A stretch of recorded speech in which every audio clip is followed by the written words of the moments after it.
Only Alison's still to go. Only Alison's still to go. Yes, it's true. Good afternoon, councillors and those joining us on the interweb. Welcome into this meeting of the Community Wellbeing Committee. We have an apology from Mayor Clark, who's moving between the Zone 5 and 6 meeting in Rural Provincial, and nobody joining us on Zoom. And no issues of public forum that I'm aware of, but we do have a very important task, and I'll ask for Deputy Mayor Tom Campbell to come and take our mana whenua representatives through their oath. So might move to here. So as all other members know, they have already sworn a declaration pursuant to Schedule 7, Clause 14 of the Local Government Act. At the last council meeting, we agreed that that the two mana whenua representatives would continue to attend council, and therefore it's appropriate that they also make that declaration. So what we're going to do to begin with is that I might ask Tanya first to come up, and she can do as the rest of us have done and read the appropriate declaration. So Tanya, please come up.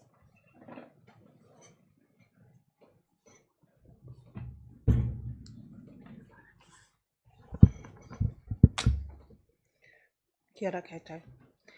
I declare that I will faithfully and impartially and according to the best of my skill and judgment execute and perform in the best interests of the Invercargill City the powers, authorities and duties vested in or imposed upon me as a representative of Te Runana o Awaroa to the Invercargill City Council by virtue of the Local Government Act 2002, the Local Government Official Information and Meetings Act 1987, or any other act. Congratulations. Yeah. So then you got to sign it, which is two there. It's the old fish out pen. Flash pen.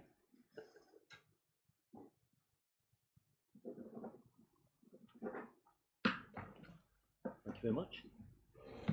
You get a photograph too. Rhea's taking one. I won't put rabbit up here. Happy years up.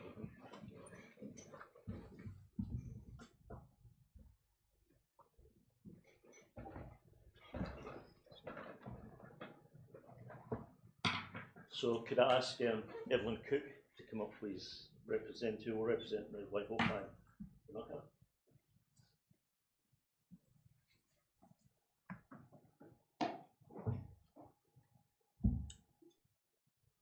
Ko hau ate ana ki whai ahau i te whanonga tōke te Europa hoki i Pukika ki mai nei o aku Pukika o aku whakatau hoki kia whakatutuki kia mahi anō hoki te mana i ka mana whenua o te runa ko Waihopai te mana whakatau me ka mono mahi kua uhia ki ruke i a hau kia whiwhi paika mo te tukiwa o Waihopai he kaihira e te kaihira a rohi o Waihopai e ai hoki ki te tere kawanataka a Taiao 2002 ki te tere kawanataka a Taiao whakapai me te hui 1987 e etahi ture anō rāna. Te mea whakau tēnei i Waihopai i tēnei rārua whakau ngā rima a whika āraki i te kairua mana ua kaumahia. I declare that I will faithfully and impartially and according to the best of my skill and judgment execute and perform in the best interests of the Invercargill City the powers, authorities and duties vested in or imposed upon me as a representative of the Invercargill City Council by virtue of the Local Government Act 2002, the Local Government Official Information and Meetings Act 1987, or any other act dated in Invercargill the 15th day of November 2022.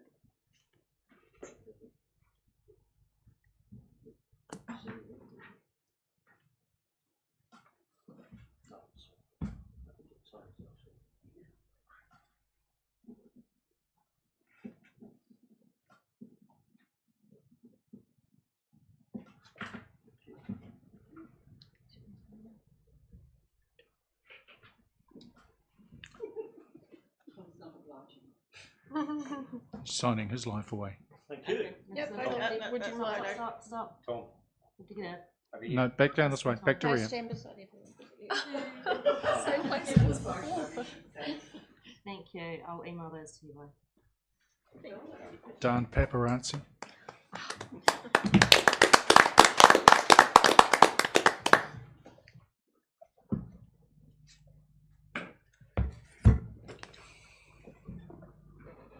Councillors, before we move on, I forgot to put a motion with regards to the apology for Mayor Clark. Moved Grant, seconded Alex. Put that all in favour. Against, carried. Any declarations of interest that anybody has to share with us? Lotto winnings? Hints for Powerball this weekend? No? That brings us on to the temporary alcohol ban for Christmas at the races. Trudy, in the absence of Gillian, do you want to take us through this? Kia ora, thank you, Mr. Chair. So for those of you first time on this committee, one of the delegations you have is being able to invoke a temporary alcohol ban. We have the Christmas at the races, the meeting on the Saturday the 10th of December. You'll see from the report that it's recommended by police and the organisers as it helps control and maintain a great event for all, plus support our local residents. I'm happy to take any questions. So what's being proposed with regards to the temporary alcohol ban? Is that any different to what we've done in previous years, Trudy? No, no different to previous years. Thanks. Two recommendations. Happy to move those, Mr. Councillor Chair. Soper and Reverend Cook. Any questions or comments? You can set a land speed record at this rate. If not, I'll put the motion. All in favour? Aye. Against? Carried. Thank you for that. Caroline, if you'd like to come up, the Southland Sports Field strategy. Kia ora, good afternoon. So this report is it's basically just giving you an overview that we're developing a Southland Sports Field strategy, which is there to help us understand the future demand and the capacity and give us some medium-term planning in this area collaboratively across Southland. We've found that one of the emerging issues we have is consistent data capture has made it very hard for us to do this medium to long-term planning. And looking at our participation rates from codes and even in gender. So we're just looking forward to getting this data together. The asset management that we will undertake following this data gathering and the report may alter. We may be looking at our levels of service, but that will be subsequent to the Southland strategy being completed. Thanks, Caroline. Can you tell me who the lead is on the project? It is, just hang on a second, I've got it. It's Recreation, Sport and Leisure. So we've got the three TAs, funders, Active South, and all parties in the governance group. Councillors, any questions? Grant? Yeah, just with regard to the paper, is there a time frame around when the strategy will be complete? Because sports clubs, I think, are looking for clarity around what it's going to look like. So The Southlands. yeah, It's underway at the moment. I'm sorry I haven't got that data with me. I'm just going to see if my colleague Chris has got the end date. You know when the end date?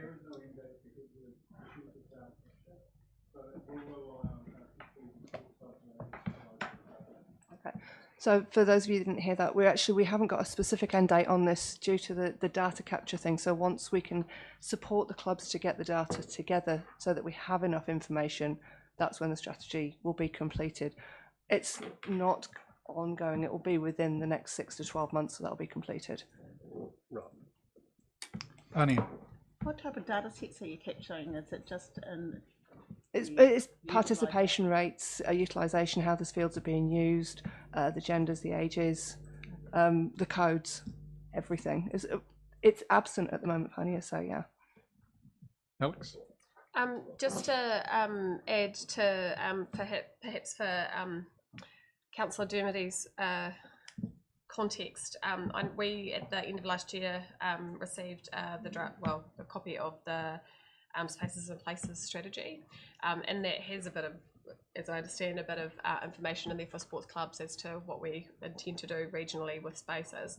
but it's also just about to be able to come up again for review, so we can receive that information again, or the review of the Spaces and Places strategy, ideally before we go into LTP planning, with an updated version and a bit more supplementary information alongside the data capture. But to my point, sports need clarity around when they're going to know what's going to happen to their clubs. I know of clubs that are planning potential investment in grounds and across different sporting codes, but they could get gazumped by the strategy, or it could be advantageous to them. So I think we need to give them clarity around when are they going to know what the strategy is around their sports fields. Councillor Dermody, if I could just give you surety, we are working alongside them with the clubs. They know that this is happening, and then we're doing it with them, not to them. So we are working with the community on this. But when will we be complete? I gave the answer just before. Ring. Thank you, Chair. Look, I'm a bit concerned with the lack of data and the compilation of data, because we look to the next item, and I don't want to jump the gun with Splash Palace, and obviously the encouragement of rangatahi to participate more in swimming, the age group of 14 to 23. Now, I imagine that age group makes up quite a large proportion of users of sports fields. Now, are we going to do a strategy of what currently is and realise that no one's playing sport? Because obviously if people aren't swimming, I'd say the same attitude towards playing sport is similar. And are we going to suddenly go out and commission a report to try and get people to play sport, and then we've done this with our fields on the current information? I mean, it's a chicken and egg situation. Are we going to actually find, if we find that young people are no longer playing sport, what are we going to do? Just factor that in, we need less fields? Or are we going to actually do something to try and encourage people to play sport? I mean, we're obviously doing that in the next agenda item, going out trying to work out why people aren't using Splash Palace in this age group. I'm just worried that we're going to end up with a strategy that is purely based on statistics, and that's going to be it. So, Councillor, it's a bit of a chicken and egg thing. Well, I've already mentioned the chicken. I'm a bit worried about the egg being scrambled. Thanks. Certainly, Sport New Zealand has indicated in recent years that the number of participants in organised sport across the country, Southland included, is in decline. And I guess the best way to understand what the effect is and where we need to be focusing resources is by actually going through this process. So this is the chicken before we get to the egg. Yeah, but my question is, once we realise there aren't people participating, you're presuming the outcome. What are we going to do? Are we going to do what the Vodafone report's done, or are we just going to take the information and just say that's it? Are we going to pause and then be proactive in trying to get more participants? I mean, you've got two reports here, one after the other, that are very similar, and so council has the resource in the reserves. We don't organise nor encourage people into the various sports. That's the responsibility of each code, but we need to better understand what kind of demand there's likely to be on the resource. The information that's gathered from this will also be shared in amongst the other participants, and I guess that helps them for their planning as well. From our purpose, it's how much reserve have we got allocated to different sports? Is that still fit for purpose? And we can't suppose that that it has gone backwards in some senses. There was a decline, maybe it's come forward. We don't know until we get the statistics back in. Then we can get to the egg. Alex? Thank you, Mr. Chair. You've pretty much covered off everything that I was going to say, but just to preface my comments, I'm certainly not a conflict, but I do sit on the board of Active Southland. There's in no way pecuniary interest here at all, but our strategy largely focuses on rangatahi participation in sporting code, as well as just generally being active every day, because we know that that's got fantastic benefits for mental health, wellbeing, and that right across the community, rather than just sports code specific. But to Councillor Ludlow's point, the whole point of the Southland Sports Field strategy and widely the regional spaces and places strategy is so that we can understand all of the data, everything that we have right across the board, and pull resources in some instances and put things, because we know like if participation is declining, then we're going to have to make some calls and cut the cloth a little bit along the way. Sporting codes also realise that they're going to have to do the same things. There will be bowling clubs that probably have to consolidate. There will be rugby clubs that may even have to do the same. It's things like that that will actually enable us to have that information, to feed into our long-term planning, to feed into those conversations that are being led from the community up, like Caroline has said. We are working with the community upwards rather than forcing something down onto them. Go to Reverend Cook, Mrs. Coote, and then back to Rangi. Thank you, Mr. Chair. A couple of things about this. We're targeting existing active sporting codes. Who's assessing the use by people, the flax roots use? Because I know in my personal experience, there's a lot of organisations that, or not organisations, groups and whānau that use the spaces informally, and that's would not necessarily be captured by this. The other thing is that I think we also need to look at the changing way that we operate as a society, and joining clubs is beyond the means of a lot of people. So therefore that's where a lot of these flax roots type activities come in. How do we help them, because they still have the needs for grounds? They might not get to use the club rooms, but if I reflect back to many years ago when I was a child, marching never had facilities. They used existing fields. The only time we ever used a structured place was, say, Rugby Park or Donovan Park for bigger marching events. So how many more other sporting activities or recreational activities, perhaps is a better way of describing it, are operating in that more ad hoc or more flexible way, and are they going to be captured by this survey? Before I come to Pania, Caroline, you able to answer that informal use question? Yeah, the informal use will not be captured during this specific report, Councillor Cook. So further to that then, Mr. Chair, should we be asking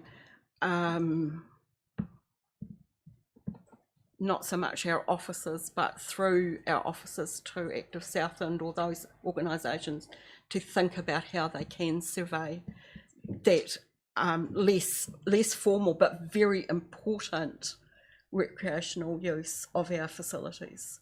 I understand it's being done. Thank you. Or has been done. Pania, sorry. Just similar to Councillor Clare there in regards to usage.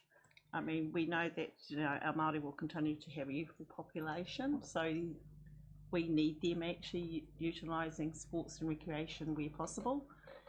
And if we're really looking at health and well-being, I mean, that's the best, I think, avenue for us to improve the health of our community. So that's my position on it.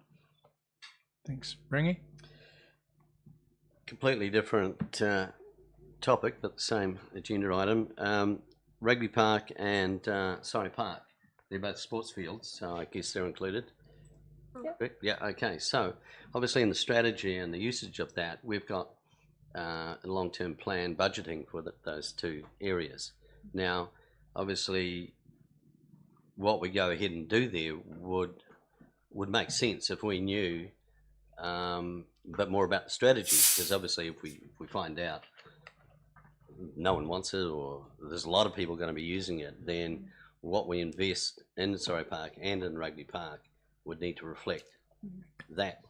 So again, obviously the delivery of this report and then working it all out, I'm not sure when are we spending money on those two other areas, Surrey Park and Rugby Park. They'll be coming back through the long-term plan. Yeah, no, but we've got them, they are scheduled. Yeah. Yeah. So would that time in with that? Would that make sense? Through you, Mr. Chair, Councillor, because it's a regional strategy, it's not just limited to Invercargill. Right. So it may find, and I absolutely make no promise, that other authorities may need to contribute to regional spaces such as those you have mentioned. But we won't know that until we've seen the outputs from the strategy. But I might suggest, and perhaps to the officer, would you be comfortable with also in the interim doing an interim report back to the committee as to where things are at? Yeah, as soon as we've got anything that's more meaningful than I've got before me right now, I'll definitely bring it. I was purely worried about things progressing on those two areas. Absolutely. And So, nothing- and that might, I think if we can provide you some extra information, it may be able to support that concern. Alex. Thanks, Mr. Chair. May I also suggest just the circulation of the spaces and places, or recirculation of the spaces and places strategy for the benefit of all members, because it already has quite a lot of information in it pertaining to these venues.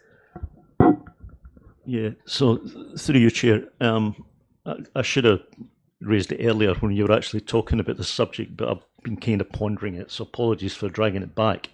But I think the point about some sports fields being used as general recreation areas, if I can call it that, is actually a very important one in this context, because there are some sports fields that I can think of, soccer parks I have played on, which are a long, long way from other public parks. And of course, there are some sports fields were actually right next to, Queen's Park or whatever. And while I don't quite know how you build that sort of thing into a survey like this, I think it will be appropriate when we see those survey results, when you see that report, to be asking those questions. Because certainly some parks, if you use them for other purposes, it would hardly matter because of the field next door. There's some other parts, if you use it for another purpose, there'd be nowhere else for kids to play. Or there would be nowhere else for anybody to, walk their dog. So I think the point that I think Evelyn first made, I think is a very important one actually. This is not only, at the end of the day, when we think about this subject, it cannot only be in the context of, rugby, soccer and so forth. It's more general. I mean, they value those areas. As I understand it, that is the intention. And from the participants, it goes wider than us as well. Certainly the funding organisations will find, from a regional perspective, that information crucial to how they allocate funds. Alex, is that semaphore or? Absolutely, that is exactly why the funders are also in the advisory group, because when they are considering all the sporting codes or the additional supplementary community groups that receive funding, if it's the best use of funds going into the future. Cool. I think we've taken it as far as we can at this stage. We're receiving the report. We're going to recommend that staff bring back an interim report at our February meeting, and essentially that a full report is provided back once the strategy has been undertaken. I'll move. There's a seconder. Pania, thanks. Any further questions or comments? If not, I'll put the motion. All in favour? Aye. Against? Carried. And thank you for the points that have been raised. Thanks, Caroline. Right, the next subject's been touched on. Stephen, do you want to come up and take the hot seat? Splash Palace Rangatahi engagement barriers. Kia ora, Chair, and kia ora koutou, councillors. I'll take this report as read and just open the floor to discussion or any questions. Through you, Chair. Trish? I read this with some interest because it's something that I'm quite passionate about, getting kids sort of involved there. I'm not quite sure what's been planned. When it talks about hot food or facility for rangatahi to be there, don't we need more than that? I mean, are we expecting them to be involved with swimming, or are there activities related to the pool? Through you, Chair. So it's the overall package that's sort of enticing them in. So the rangatahi are food's sort of one thing, like they want hot food, so they'd rather go and park up in the Kmart building and get some food than attend Splash Palace for any recreational sort of activities. So price point is one of them, and it's trying to attract that price point to get them into the door to participate.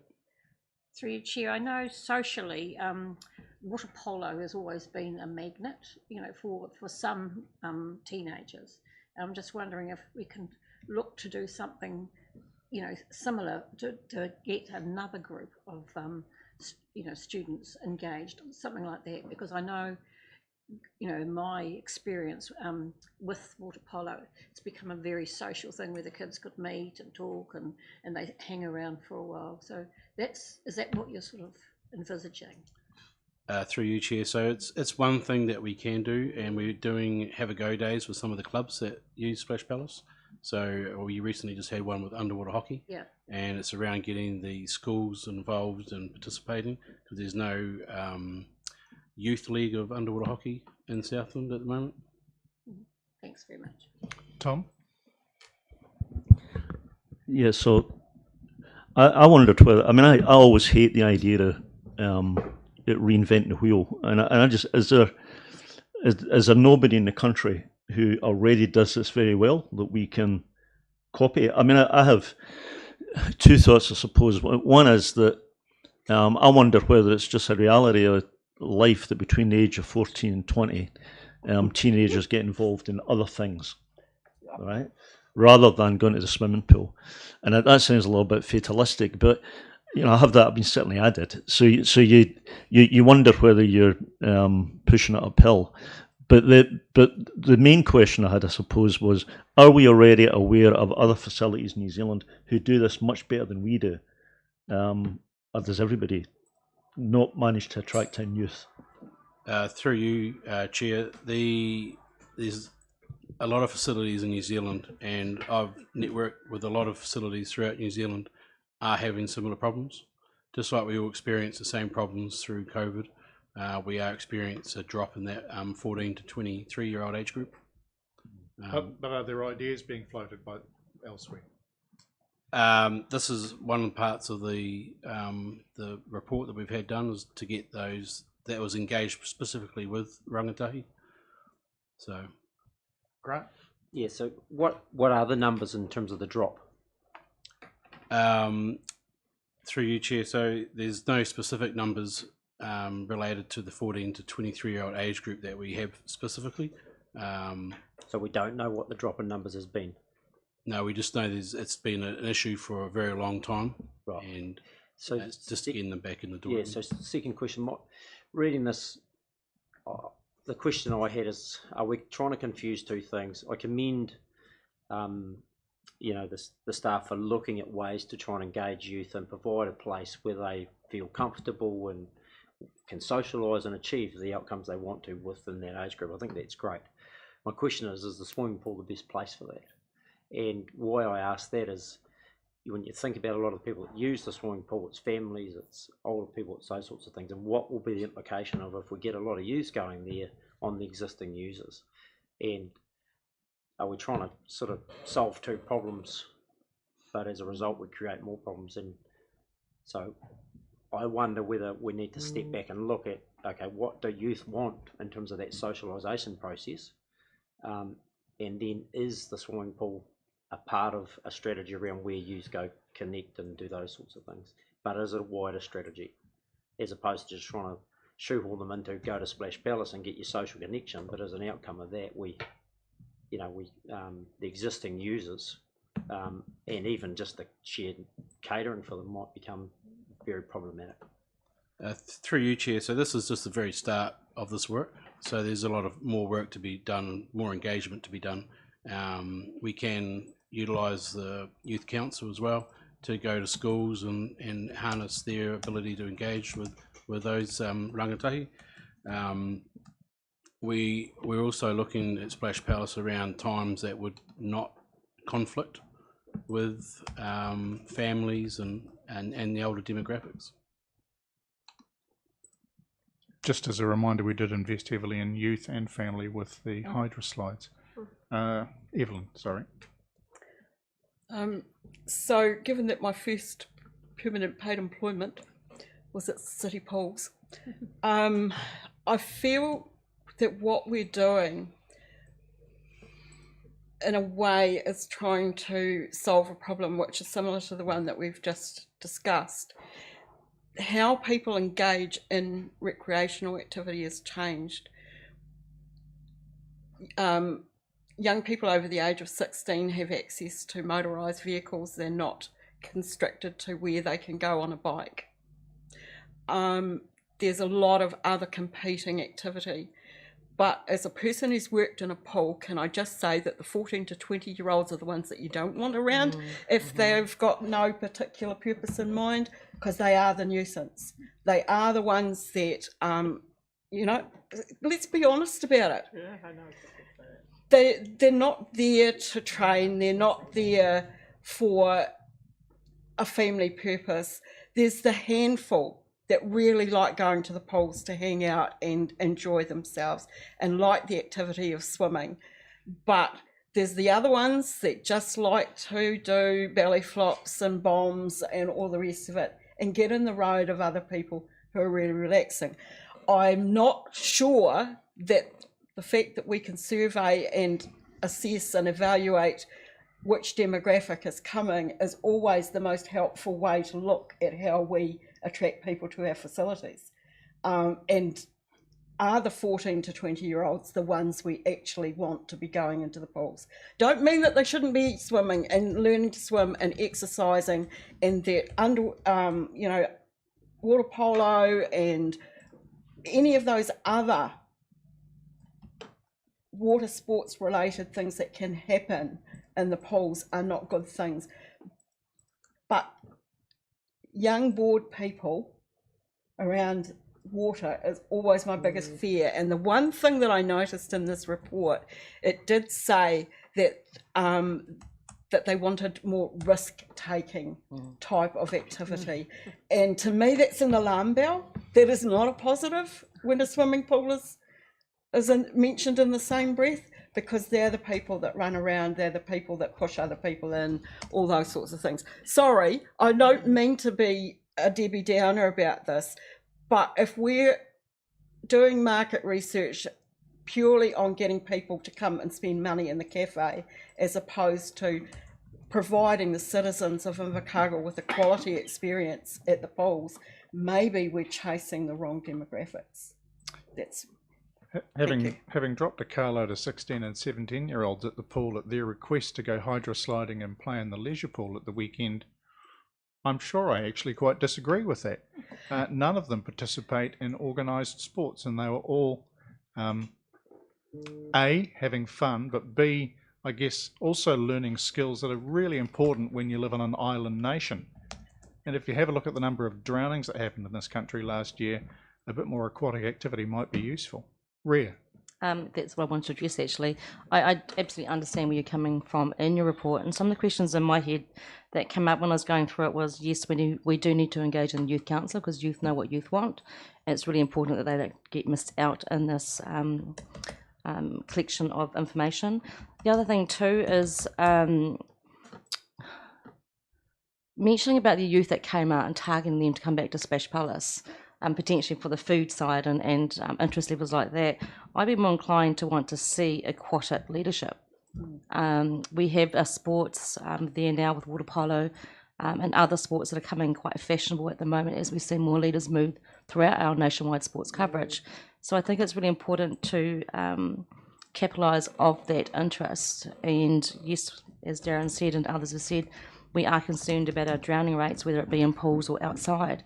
So I really think we need to focus on how do we actually, one, engage in youth so that it's meaningful to turn that into leadership for water safety and leadership with it in the pool. When you talk about more risk adverse, I'm kind of the generation where television gives you those programs where they're like the water warriors and they jump over those big things and do all sorts of really amazing, scary as activities. I'm kind of thinking that maybe that's what they are meaning. You know, like the Australian gladiators and warriors water sports. It's really dangerous, and our Splash Palace isn't even set up to actually have anything like that at the moment. So I guess that's future building as well.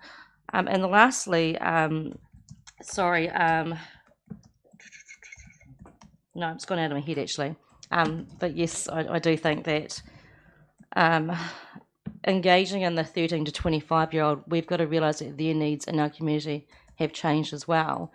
They are online at home in their rooms watching TV, introverts, not extroverts. So we've got to make sure that our services aren't running the risk of wanting to have them there, but not actually have the numbers to support long-term, I guess, investment in this area too. We have had inflatable obstacle courses. They're not quite that Australian cool, though. Ninja Warrior category, but Trish. Through you, Chair. Sorry, Evelyn, I'm going to totally disagree with you. I think Splash Palace at a right time is just the place for bombs and the exactly. kind of things that people have done in rivers and have got access to, which some of our kids don't. I would love to see people be there taking some risks, you know, a bit of Ninja Warrior type stuff, because I think that's what they're looking for. I mean, I don't know, but I certainly think we should consider that. Somebody organised a bomb competition there a year or so ago. I can't remember. Through you, Chair, we've held several manu competitions. The last one recently has been at the end of the October holidays, which is, and when we're talking about risk averse, it's about letting them do stuff in a controlled and safe way. Yeah. So then they're taking a risk, but it's actually done safely. We've got trained staff who can deal with anything and control those environments. Yeah. So, Leslie. Thanks, Mr. Chair. I was just going to say that, look, we've got a Invercargill City Council community facility that we want the community to use. We've got here identified a group that is not using it in the way we might have expected, and some sensible ideas about how we might actually explore that, improve it, find that some of those ideas don't work or really work well and can be developed. But to me, it's the way I would feel about my library facility if my library facility was no longer attracting this age group to it. You would look for ways in which your community facility could reach out in a way that was not being done and get your staff and the people you're trying to actually involved in that.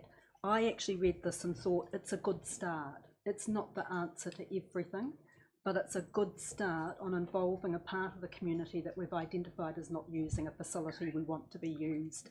So I'm interested in seeing it start and getting a report back on how it's looking in 6 months, 12 months. You know, have we succeeded? Have we found some ideas that don't really work? Have we discovered that Zorbs have become the most popular thing nationwide and we need a few of them?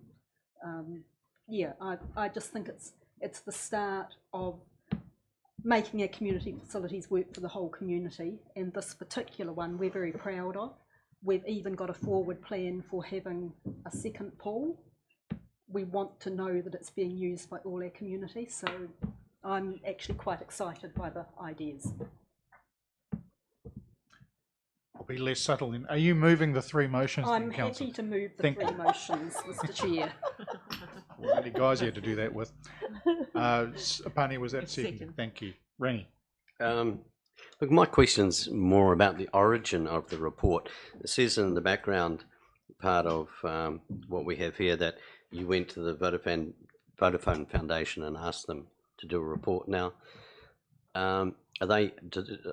Look, I'm completely blank on the Vodafone Foundation.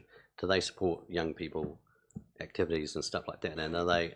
This was obviously paid for by them. Through you, Chair, yes, it was paid paid for through them, and I believe that they were doing some youth engagement work through the foundation. Right, for Invercargill or for anywhere? I believe that's throughout New Zealand. No. Alex, can you help I can with that? absolutely. I've been Can you- chomping at yeah. the bit for the last 10 minutes. Thank you. So the Thriving Murihuku contestable funding is up to $400,000 at the moment available for youth services or attracting rangatahi into. Basically, in life, not everybody starts on an even playing field, and while that's true for a lot of youth in New Zealand, it's exponentially truer for 12 to 25s in Invercargill, experiencing disadvantage, exclusion, or locked out of opportunity by things that they simply can't control. And a really good example of that is our Splash Palace facility for people that would rather, for example, have gender-neutral bathrooms. That's something out of their control that our current establishment doesn't allow for them. So it's trying to identify and support ways that our youth have told us or will tell us from the ground up how they would prefer to engage with us and how they would prefer to use the facilities. So a really key thing to remember here is that you quite rightly brought up, Councillor Pottinger, this is paid for by the Vodafone Foundation. They have gone to the 12 to 25-year-olds to ask them how they want to participate with us rather than us telling them what to do from the top down. And it's up to us really now whether or not we implement some of those things that they've requested. And I'm really thankful that they have. I know that we've spoken about risk this afternoon, but risk to young people can look like being in a zorb ball or jumping off the diving board or getting over that fear of heights by going off the top one, or being in a blacked out hydro slide going down backwards, or something in a safe, controlled environment that's supervised, that doesn't just have people wandering around the streets. You might say my question was purely around the origin and the funding and the care that obviously the interest Vodafone Foundation has in youth. So that leads me to our previous item with our sport fields and everything. Is this something that the Vodafone Foundation would be interested in? And obviously it's youth, without a doubt, with sports fields. And everyone said that it's a changing world. People don't play sport anymore. Is this something that should we be engaging the Vodafone Foundation about? Obviously not you, but whoever's doing the sports field report, just to say, hey, look, this is a lot bigger than just a piece of turf. Trudy, is there any relevance for that report? I will have to come back to you, Councillor, because Mr. Gibbling is not here today and he would be the resident expert in this area. If you're comfortable, I will take that question and come back to the committee. I just see the two things as being linked. Absolutely. Even though people don't agree with that and they have different chickens with different eggs, I still think they are linked. Okay, there are 3 recommendations. Firstly, that we receive this report, the Splash Palace Design Thinking Youth Project report from Vodafone, and recognise those barriers and ask for some options. So it's been moved by Councillor Soper. Did we have a second? Yes, we did. Pania, sorry. I'll put that then. All in favour? Aye. Aye. Against? Carried. Thanks, Steve. Thank you. That brings us to the activities report. Trudy, anything you'd like to highlight from this? Thanks. Just to all the committee members, this will be the first time you've seen this for the Community Wellbeing Committee, so for many of you. So just to help you understand, this is an activity report so you can get an understanding of what may be going on in the background here at Council. It provides an overview of both the customer and environment team and the leisure and recreation team. We welcome any questions, and if you have any feedback or you would like to see some different items presented on, that is all welcomed by ourselves. Trudy, can I just ask, one of the parts of the report was about the burnt out vehicles at Sandy Point or Reedy Beach. There's a chance sometimes to issue infringement notices if you're able to find out if they've still left a VIN. Yes, under the Litter Act. But how do we find these people, and what's the cost to us as a council? I can't give you the detailed cost at my fingertips. I can find that out, but the team have ways and means, but if they can't get the VIN, it does make it, or the registration plate, it makes it very difficult. It is a costly exercise. I understand from last year some work that was done, it can cost us up to $3,000 to $5,000 depending on the vehicle, but I can come back with absolute costs. So it's not cost recovery. No. Barry. Yeah, I was reading the ODT today, and they've caught someone for burning all those vehicles. I hope he gets his just deserves. We'll leave that in the hands of the law enforcement and the courts. And cost recovery is always a challenge. Rangi. Look, my question's regarding the Civic Theatre, and I guess it's when do we get the Victoria rooms back? Or obviously we are making, you know, obviously it's a good tenant in there paying, but I just wondered, is there an indicated time frame around this, or? I don't have that information, but I will email. Oh, just purely curious. I will find out that answer to that. I thought the stage vaccination program starts to wind down from the end of November. In lots of venues, there'll be still some regular health providers that are able to conduct that, but for what's gone on in there over the past 12 months, it's already scaled down, and they're using about half the size. It's just one of our important venues, you know, for weddings and stuff. We can probably get Richard to come back with some information. Yeah, no, that's okay. I just noticed it was still open when I walked past. Trish? Through you, Chair. I'm interested in the food foraging. How much is that used? So was I, councillor. I don't have that information, but I will find that out for you. It would be, I guess, challenging for the community to be aware of it, and I will come back to you on that. Thank you very much. Evelyn and Leslie might be able to assist. Oh, I was just going to say that parks do promote when they have harvesting days, and the Miruhuka Kai Collective does as well.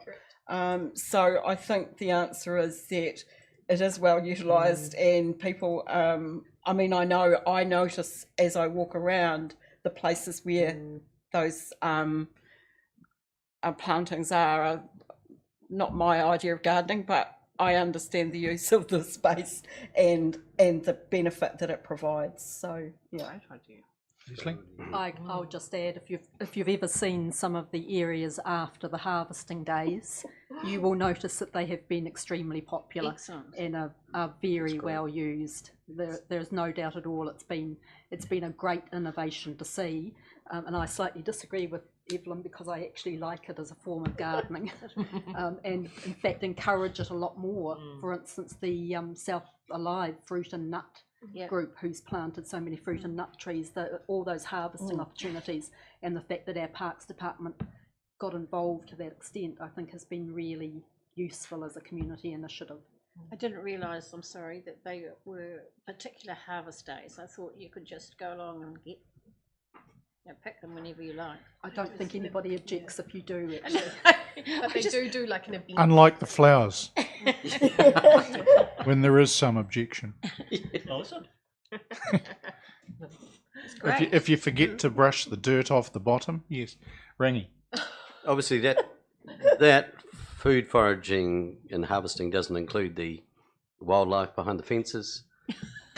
I should hope not. That are behind the fences is hardly wildlife. It is life, but that, it's pretty tame. Domesticated. Yeah. It's a delicious looking alpaca. Got a on llama Queen's Drive. backstrap. Oh no. Grant. Just with regard to the consents, that's a pretty good number, so well done. I know it's a really important piece of work that we do, so that's great. The relativity to other councils, like our clearance rate would be above average. Nationally, thank you, councillor. The team have worked really hard. Nationally, in the building consent area, they are doing really, really well. And the recent IANS audit came through, one of the fastest I've been involved in, and they said how well our team are working together as one council. And in terms of the non-notified resource consents, that's been a work in progress, and that's the great work of the manager and the team leaders involved in bringing those consents up. Great. It was an area of concern. If we wound back the clock maybe 12 months, but the staff have made some tremendous progress over the last I think we year. need to acknowledge that. It's very good. Thank you. Any other questions or observations through the activities report? Leslie. Thanks, Mr. Chair. It's not a question, it's an observation. I just wanted to make a comment about the Te Tapu Otane opening. For those who missed that, because of course it took place in September before the local body elections, that's been an enormously successful project, and I can't recommend highly enough that people go and have a look at that. Even if you never saw that City Council area before this project, you will notice just the enormous difference the project has made to what's happening out there. I just see it going on in leaps and bounds. It's been really positive, and the fact that our park staff were so involved in the evolution of that area, I think is a real tribute to parks, and the fact that parks are prepared to take those initiatives and run with really good projects that have good prospects of success.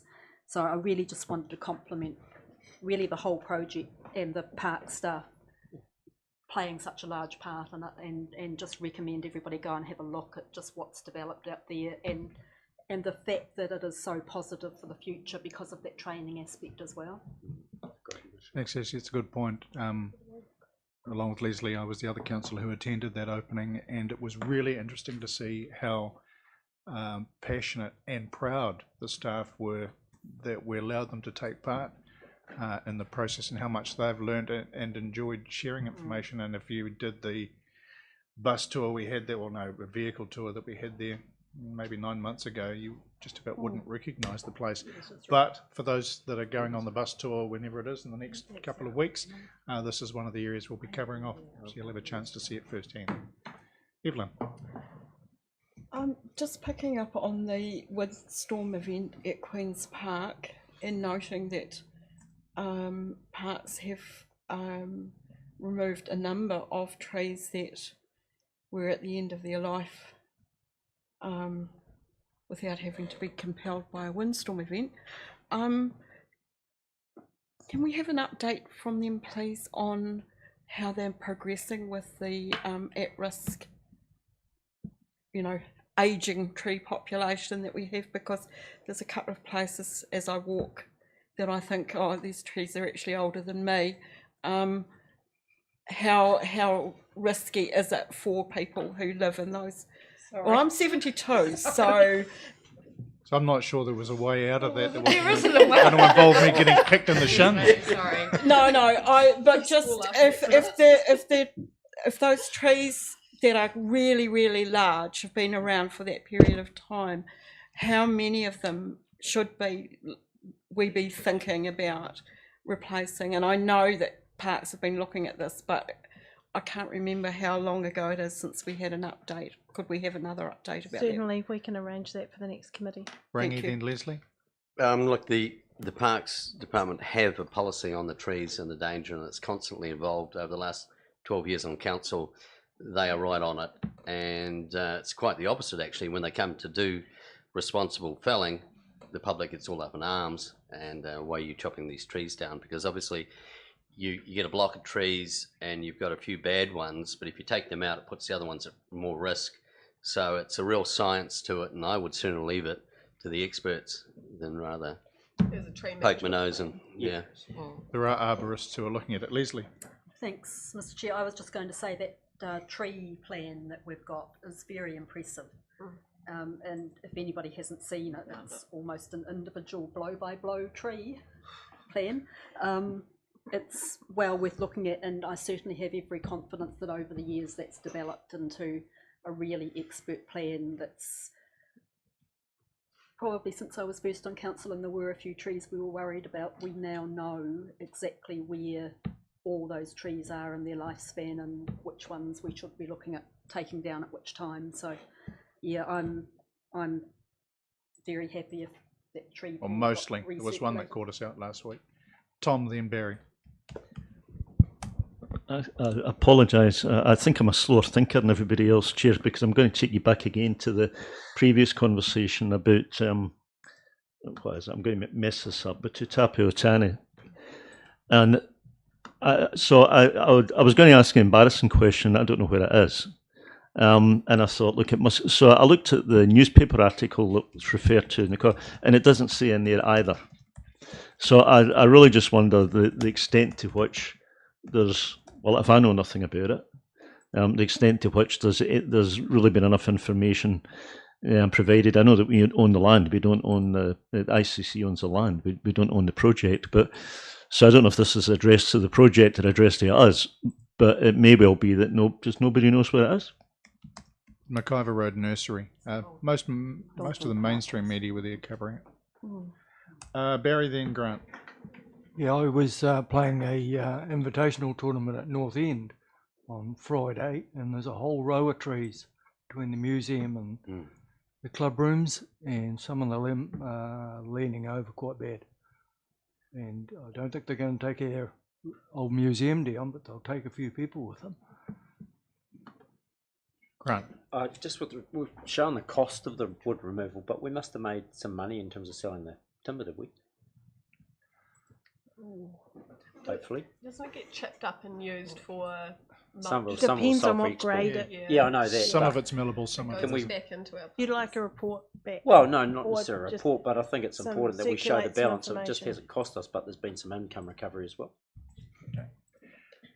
On information coming back, you can update us on the Vic rooms. I can.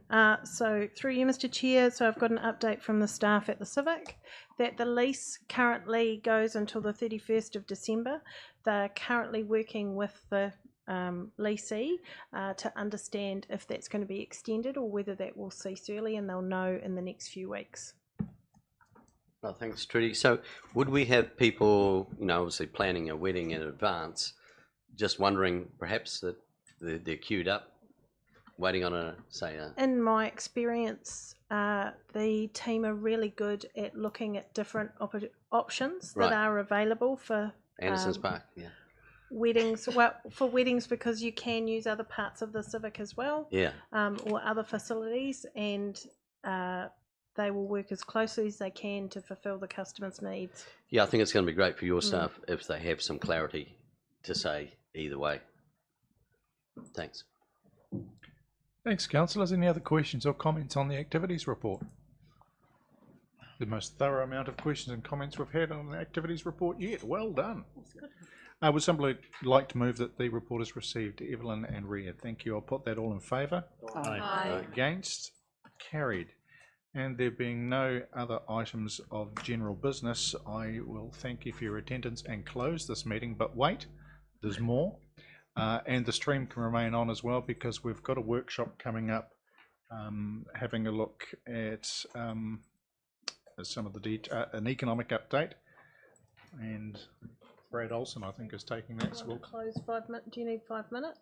So the meeting's closed. We need 15 minutes just to prepare, and then we'll resume the stream and start the workshop at 4:15. Press are welcome to attend that as well if you wish. Where isn't it online? Mr. Chair, I have to head out at about 10 to 5 if we're not finished by then.